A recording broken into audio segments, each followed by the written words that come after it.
Hello viewers, Assalamu alaikum. Welcome to mathematics class for 10th standard.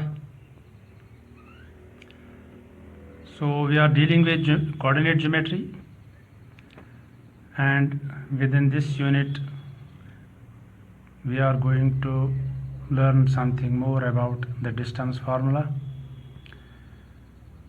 तो distance formula के ज़रिए से हमें कुछ क्वेश्चन यहाँ एक्सरसाइज 7.1 से सॉल्व करने हैं। तो डिस्टेंस फार्मूला तो आपको मालूम ही है।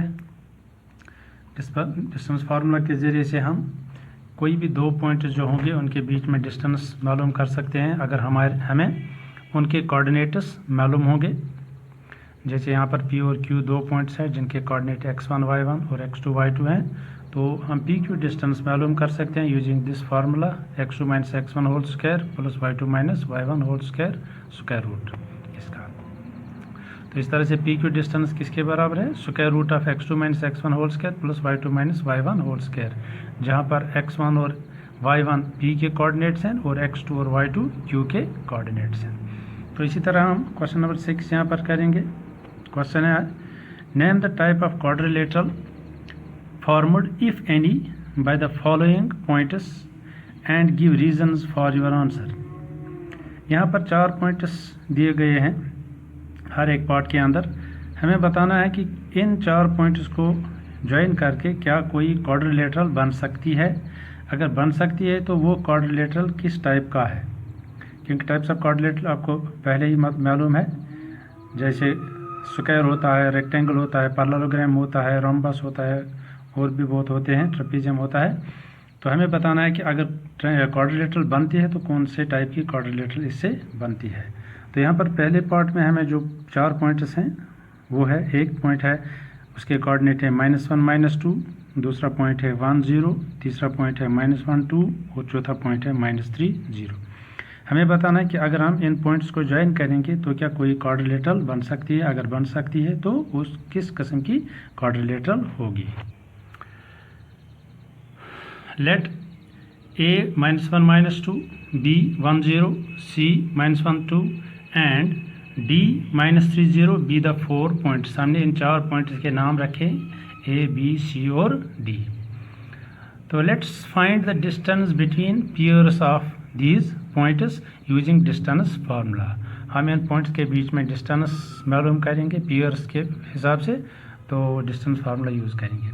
चलिए पहले हम डिस्टेंस बिटवीन A जिसके कोऑर्डिनेट है -1 -2 एंड B जिसके कोऑर्डिनेट है 1 0, इन दो पॉइंट्स के बीच में डिस्टेंस मालूम करेंगे। जैसे कि आपको डिस्टेंस फार्मूला मालूम है किसके बराबर है। AB डिस्टेंस कैसे निकलेगी? स्क्वायर रूट ऑफ 1 माइनस -1, वो बनेगा 1 + 1 होल स्क्वायर प्लस 0 माइनस -2, तो वो बनेगा 0 + 2 होल स्क्वायर। ऐसे 1 + 1 whole square plus 0 + 2 whole square. 1 + 1 2 के बराबर आएगा, सो 2 स्क्वायर बनेगा। 0 + 2 भी 2 के बराबर आएगा, तो ये भी 2 स्क्वायर। अब 2 स्क्वायर किसके बराबर है? 4 के बराबर, और ये 2 स्क्वायर भी 4 के बराबर। अब 4 को 2 बार ऐड करना है, तो ऐसे हम लिख सकते हैं 2 × 4, वो भी 8 हो जाएगा। इनको ऐड करेंगे वो भी 8 हो जाएगा। तो इस 4 को हम 2 स्क्वायर लिखेंगे, सो ये बनेगा 2 × 2 स्क्वायर। अब ये रूट जो है ये 2 को भी है, 2 स्क्वायर को भी है। 2 स्क्वायर का रूट कैंसिल हो जाएगा, तो ये फिर रहेगा 2 स्क्वायर रूट ऑफ 2।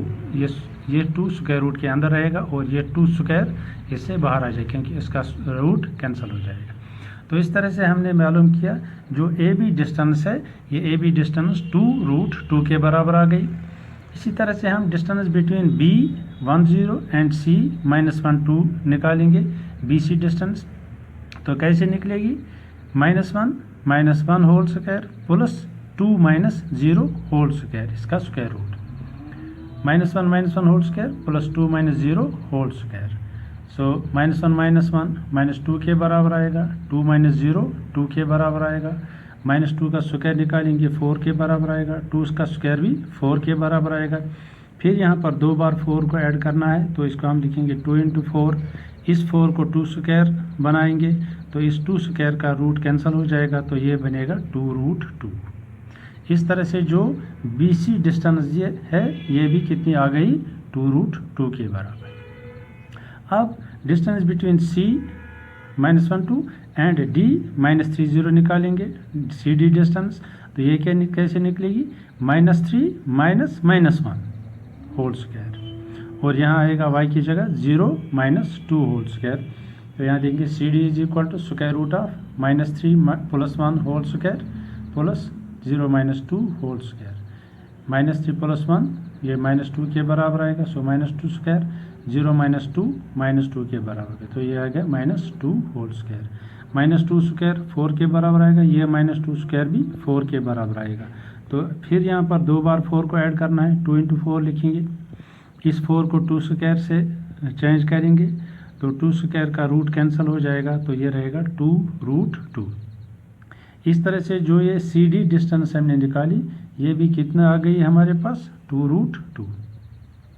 अब निकालेंगे डिस्टेंस बिटवीन डी -3 0 एंड ए -1 -2, इसको निकालेंगे डी ए डिस्टेंस को। कैसे निकालेंगे, पहले x2 - x1 होल स्क्वायर हो जाएगा, स्क्वायर रूट के अंदर x2 -1 है, x1 -3 है, तो -1 -3 वो बनेगा +3, -3 बनेगा +3, तो ये बनेगा -1 +3 whole square plus -2 -0 whole square. So AD is equal to square root of -1 +3 whole square plus -2 -0 whole square. तो इसको सब्ट्रैक्ट करेंगे तो 2 स्क्वायर बनेगा, -2 -0 -2 के बराबर आएगा, सो -2 स्क्वायर, 2 का स्क्वायर 4 बनेगा, -2 का स्क्वायर भी 4 बनेगा। फिर यहाँ पर 4 + 4 है, इसको हम लिखेंगे 2 × 4, 4 को 2 स्क्वायर लिखेंगे क्योंकि 4 2 स्क्वायर के बराबर आता है। अब 2 स्क्वायर का रूट कैंसिल हो जाएगा, तो ये रहेगा 2 स्क्वायर रूट ऑफ 2। अब ये 2 जो स्क्वायर रूट के अंदर आएगा, इस 2 स्क्वायर का स्क्वायर रूट कैंसिल हो जाएगा। इस तरह से AD डिस्टेंस भी किसके बराबर आ गई, 2 स्क्वायर रूट 2। अब निकालेंगे distance between A -1 -2 and C -1 2, इस AC डिस्टेंस को हम निकालेंगे।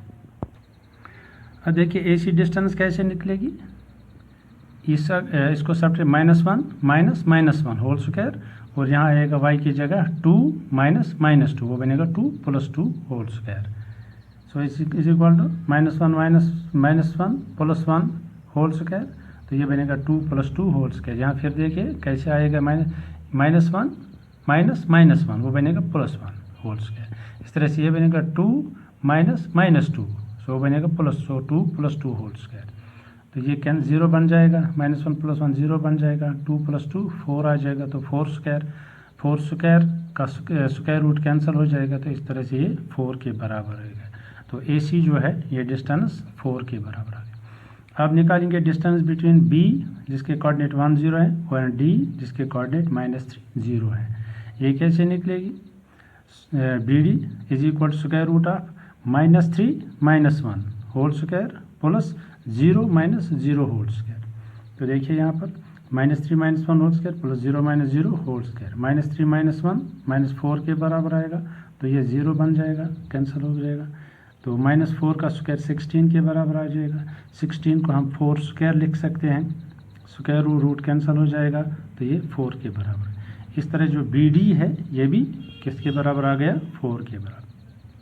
अब हमने देखा कि AB BC CD और AD ये सारे बराबर आ गई 2√2, जैसा कि हमने ऊपर देखा सारे के सारे किसके बराबर आ गए, 2√2 2√2 2√2। और ये जो AC और BD ये 4 के बराबर आ गई है, AC and BD equal to 4। इस तरह से अगर हम इसको ऐसे बनाएंगे एक क्वाड्रिलेटरल, तो इसमें ये जो 4 साइड है, ये 2√2 ये भी आ गया, 2√2 ये भी है, 2√2 ये भी है, 2√2 ये भी है। इस तरह से इसके चारों साइड बराबर हैं। ये डायगोनल जब हमने निकाली तो ये 4 के बराबर आ गई, तो ये डायगोनल जब निकाली ये भी 4 के बराबर आ गई। इस तरह से हम देखते हैं कि ये जो 4 पॉइंट ABCD थे, इनको जब हमने ज्वाइन किया तो एक क्वाड्रिलेटरल बन गई जिसके चारों साइड बराबर है। अब चारों साइड बराबर किसके होते हैं, या तो स्क्वायर के या रोम्बस के। फिर हमने इसमें ये डायगोनल और ये डायगोनल निकाली, ये दोनों डायगोनल भी बराबर निकले, एक भी 4 निकला, एक दूसरा भी 4 निकला। तो डायगोनल सिर्फ स्क्वायर में बराबर होते हैं। इस तरह से ये ABCD जो 4 पॉइंट थे, इनको मिलाने से एक स्क्वायर बनता है। जिसका हर एक साइड 2√2 के बराबर है और जिसका हर एक डायगोनल 4 के बराबर है। इस क्वेश्चन नंबर 6 के और भी 2 पार्ट हैं, आप खुद भी उनकी प्रैक्टिस कीजिए। अगले सेशन में फिर देखेंगे उनमें से क्या करते हैं हम उन 2 पार्ट्स का। तो इस पार्ट की आप पूरी प्रैक्टिस कीजिए। इसके समझने में अगर कहीं कोई दिक्कत आ जाए तो मुझे आप कॉल कर सकते हैं, ताकि वहाँ पर मैं आपकी हेल्प करूँ। आप खुद भी इस वीडियो को बार बार देखिए, 1 बार 2 बार, जितनी बार आप चाहे देख सकते हो। और फिर भी अगर कहीं पर कोई डाउट रह जाता है तो आप मुझसे रब्ता कीजिए, मैं आपकी हेल्प करूँगा, ताकि आपको कोई परेशानी समझने में ना आ जाए। तो अगले क्लास तक के लिए आप इजाज़त दीजिए। खुदा हाफिज़। Thank you for watching.